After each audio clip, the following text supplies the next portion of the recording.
Hello everyone, I welcome you all.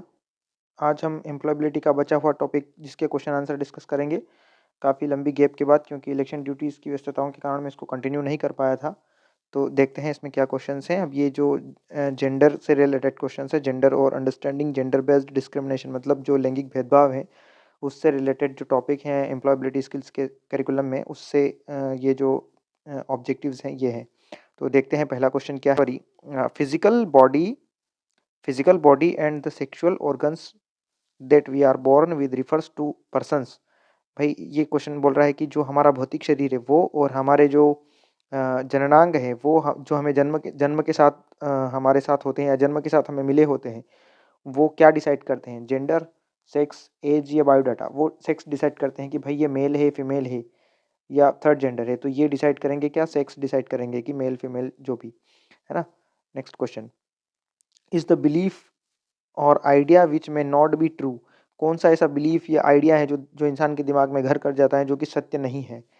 Sex, gender, stereotype या feminine. इसका answer होगा stereotype.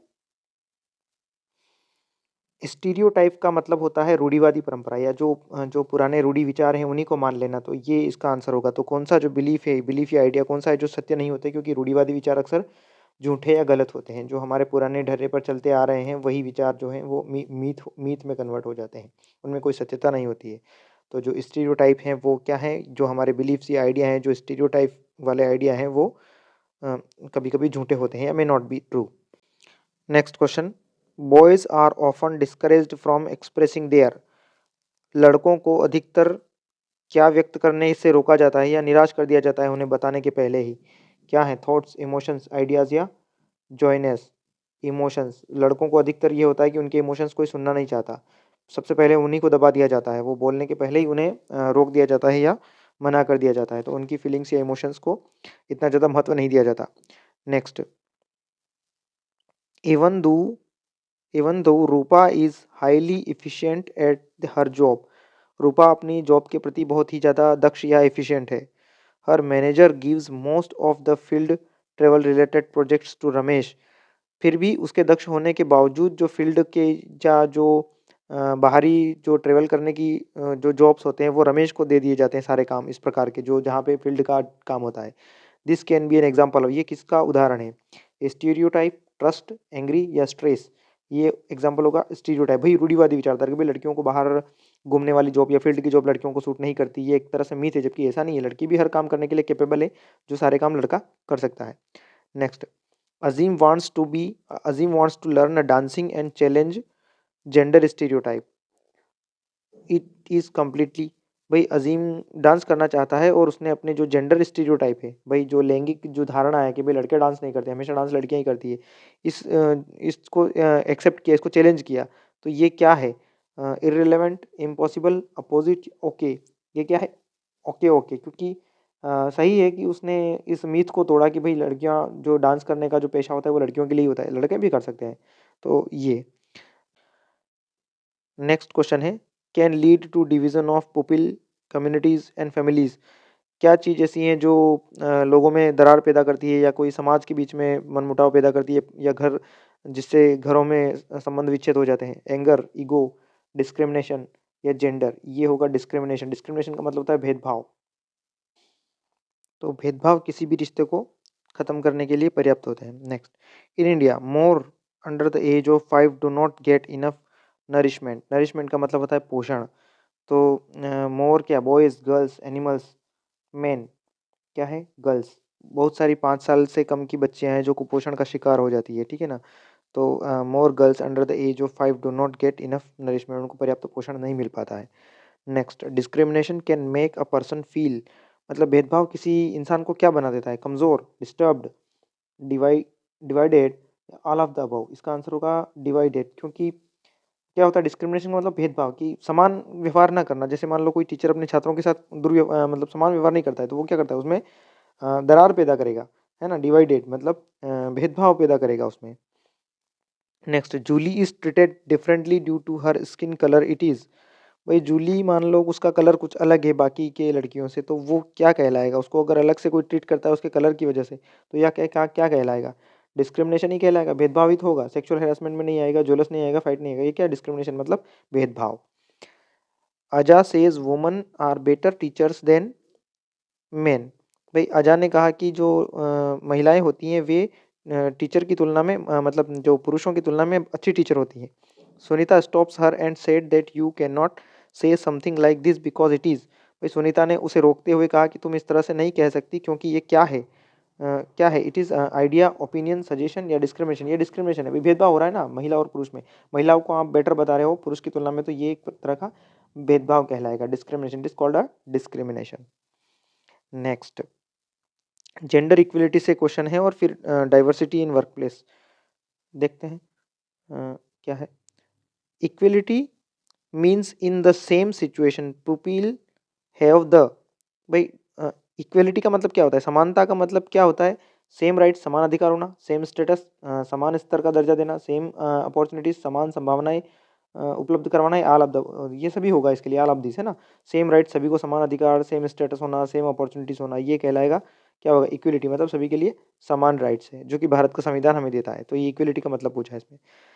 Next question, irrespective of their gender identities all people must have same rights, this is called. भाई उनकी gender identities को ignore करते हुए, भाई वो कोई पुरुष है, महिला है, मेल फीमेल जो भी, तो वो इग्नोर करते हुए सभी जो लोग हैं उनको सेम राइट समान अधिकार दिए जाते हैं। तो ये क्या कहलाएगा, जेंडर इक्वलिटी होगा, है ना, लैंगिक समानता, कि भाई महिला पुरुष थर्ड जेंडर जो भी है उनके जो जेंडर है उनको साइड में रखते हुए उनको समान अधिकार देना, क्या कहलाएगा, gender equality.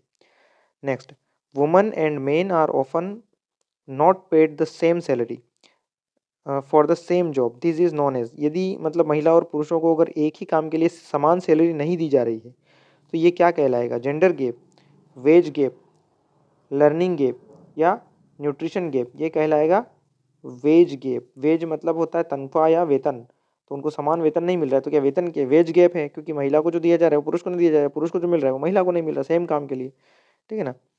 Neena is born as differently abled, her teachers must treat her. भाई नीना जो है वो मान लो दिव्यांग है ना। दिव्यांग का मतलब आप समझते ही हैं, कोई भी किसी शारीरिक रूप से पूर्णतः क्या बोल सकते हैं सक्षम ना होना किसी भी तरीके से, तो उसको बोलेंगे डिफरेंटली एबल्ड। तो उसके टीचर उसे किस तरह से ट्रीट करना चाहिए, उसके टीचर को क्या वो उसके साथ डिफरेंटली मतलब भेदभाव करना चाहिए, अनइवनली करना चाहिए, इक्वली या अनलाइक, इक्वली ट्रीट करना चाहिए, सभी के लिए समान अधिकार दिए हैं संविधान ने, तो उसी के अकॉर्डिंगली उसे क्या करना चाहिए, इक्वली ट्रीट करना चाहिए। Anita and her partner are paid the same salary for the same job. Anita और उसका पार्टनर को सेम काम के लिए सेम सैलरी दी जाती है। This is a good example of, ये किसका एग्जांपल है, ये अच्छा एग्जांपल है किसका, ज्वेलसी, जेंडर इक्वलिटी, डिस्क्रिमिनेशन या स्टेरियोटाइप। ये जेंडर इक्वलिटी, भाई लैंगिक रूप से समानता के आधार पर दोनों को समान सैलरी दी जा रही है। Next, work place is a place where employees from different background are hired and they work in a safe and respectful environment, this is an example of। भाई जो कार्यस्थल है, ये एक्चुअल में वर्क प्लेस डाइवर्सिटी के ऊपर question है, ठीक है। तो क्या दिया है, work place is a place where the employees from different background, जो अलग अलग बैकग्राउंड के जो एम्प्लॉय है वो वहाँ पर जॉब में रखे जाते हैं वर्क प्लेस के ऊपर। वर्क प्लेस का मतलब होता है जहाँ पे हम काम करते हैं। They work in a safe and respectful environment, वे सुरक्षित और एक सम्मानजनक इन्वायरमेंट में काम करते हैं। दिस इज एन एग्जाम्पल, ये काई का उदाहरण, डाइवर्सिटी, थॉट्स, इमोशंस, ये आइडियाज़, ये डाइवर्सिटी मतलब विभिन्नताओं में अनेकताओं में एकता बोलते हैं ना। तो भारत में क्या डाइवर्सिटी है कि सभी समान रूप से रहते हैं, तो समान अलग अलग बैकग्राउंड के लोग एक ही जगह पर काम करते हैं, तो ये कहलाएगा डाइवर्सिटी। नेक्स्ट क्वेश्चन देखते हैं, people of different sex, gender, caste, class, culture, age, physical appearance, education, abilities must feel. भाई जो लोग हैं वो अलग अलग सेक्स से आते हैं, जैसे मान लो कोई मेल फीमेल, अलग अलग लैंगिक असमानता या अलग अलग जातियों से या अलग अलग कैटेगरीज से, मतलब क्लास मतलब ओबीसी, जनरल, एस सी जो भी, कल्चर मतलब अलग अलग संस्कृतियों से, अलग अलग उम्र के, अलग अलग दिखने में अलग अलग होते हैं, अलग अलग पढ़े लिखे होते हैं। ये क्या उन्हें क्या फील होना चाहिए, unsafe and worried, safe and respected या अनसेफ एंड बुलीड या थ्रेटेंड एंड पुलिस्ड। ऐसा नहीं होना चाहिए, ऐसा होना चाहिए उन्हें सुरक्षित और सम्मान उनको फील होना चाहिए कि भाई हम सभी के लिए, भाई हम भले ही कम पढ़े लिखे हैं, ज़्यादा पढ़े लिखे हैं, महिला पुरुष थर्ड जेंडर, किसी भी कास्ट से हैं, किसी भी क्लास से संबंध रखते हैं, कोई भी हमारी संस्कृति हो, किसी भी उम्र के हो, सबके लिए क्या है, सुरक्षित और रिस्पेक्टेड जो है वो फील करना चाहिए, तभी काम ठीक से हो पाएगा। A diverse work place increases, जो डाइवर्स वर्क प्लेस जो जो मतलब जो है जहाँ पे अनेकता में एकता वाला जो इस टाइप का जो इन्वायरमेंट होता है वो क्या क्या इंक्रीज करता है, प्रोडक्टिविटी, वर्कलोड, स्ट्रेस या टेंशन। ये वर्कलोड, स्ट्रेस, टेंशन तो और दूर करता है, ये क्या है, प्रोडक्टिविटी बढ़ाएगा।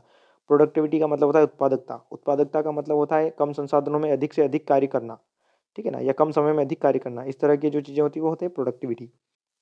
Next question, Tanvi's team has many barriers to having a diverse workforce, this may lead to. भाई तन्वी की टीम है उसे डाइवर्स वर्कफोर्स मतलब जो अलग अलग लोगों के समूह में से एक टीम गठित करने के बीच में कई सारी रुकावटें हैं, बहुत सारी रुकावटें, बाधाएं आ रही है, तो ये क्या चीज़ क्रिएट करेगा, स्टेबिलिटी, कॉन्फ्लिक्ट्स, पीस या प्रोडक्टिविटी। ये कॉन्फ्लिक्ट्स बढ़ाएगा, कॉन्फ्लिक्ट्स मतलब होते हैं विवाद, है ना, मतभेद जिनको बोलते हैं conflicts.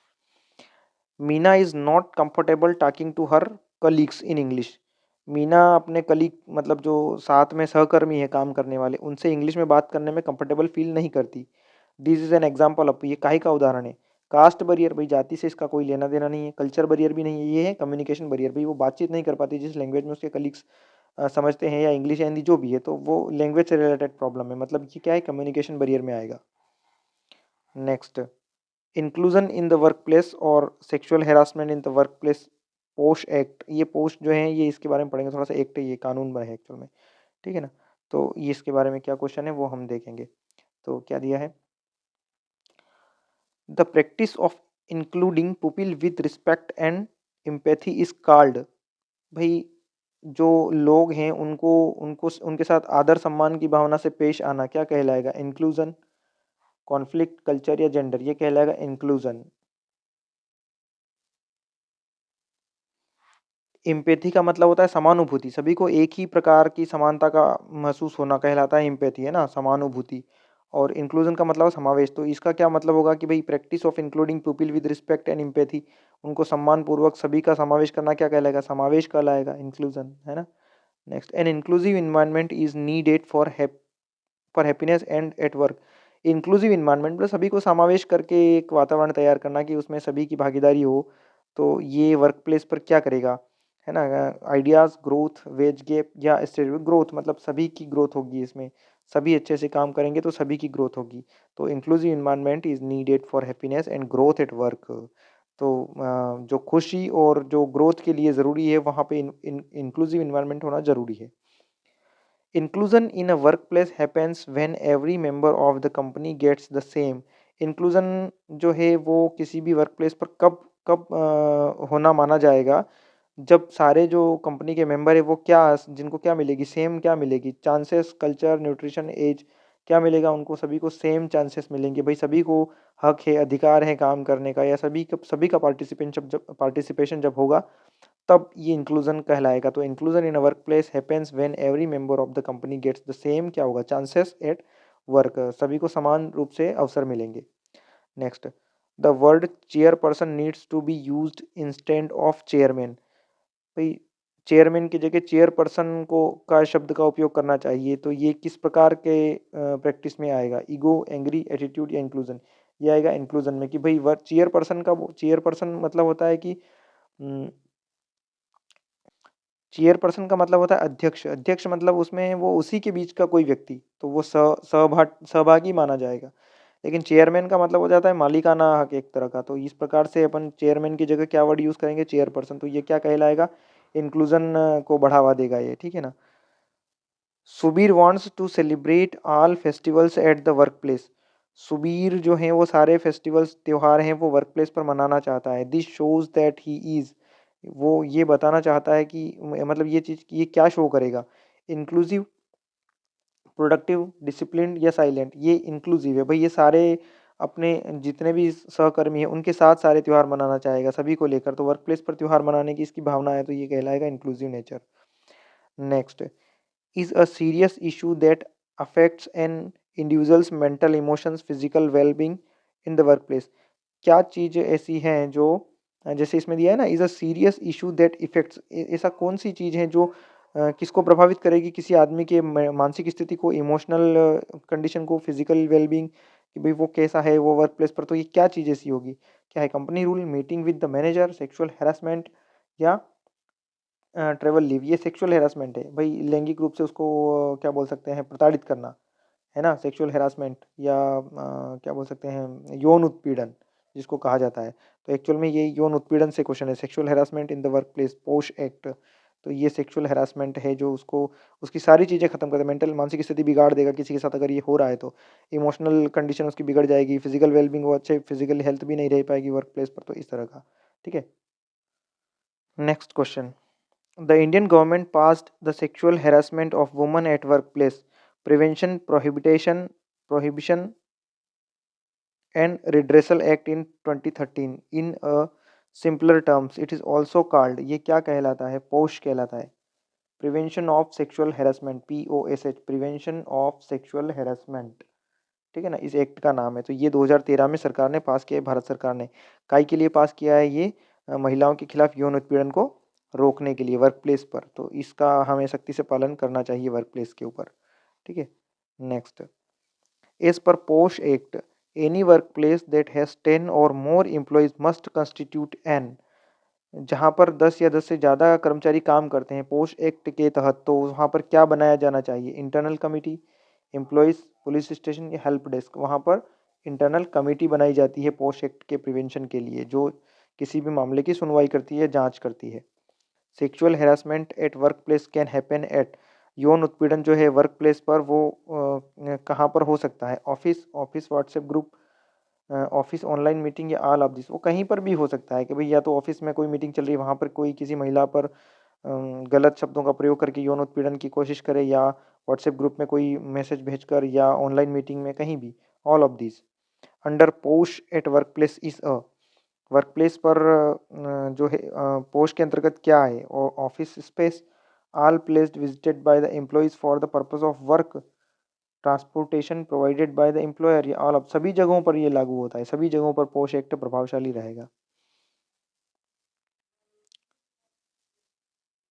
Introduction to money management और बेसिक्स ऑफ बैंकिंग, ये दो हैं, तो इसमें हम देखते हैं कि क्या है,